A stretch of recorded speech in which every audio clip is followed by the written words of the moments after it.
Hi, Yusek. Good afternoon.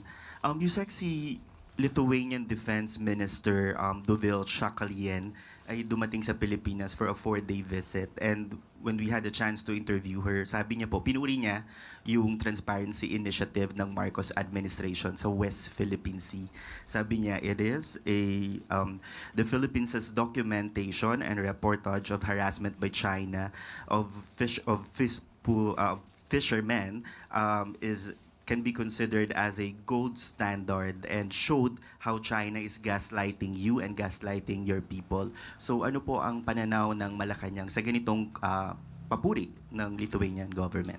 Nagpapasalamat po tayo sa bansang Lithuania at kay Defense Minister Dovile Shakalieni, kung tama ang aking pagkakapronounce.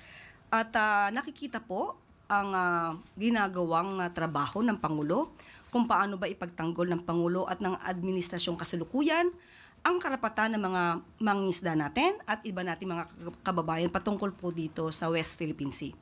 Masarap pong pakinggan na mula sa isang banyaga ang nakikita nila at nare-recognize nila ang mga ginagawa ng Pangulo at ng administrasyon. Masarap po yung pakinggan. Ang masakit pong pakinggan, kapwa nating Pilipino o kaya Filipino public servant ang hindi magkaroon ng stance patungkol sa West Philippine Sea. At hindi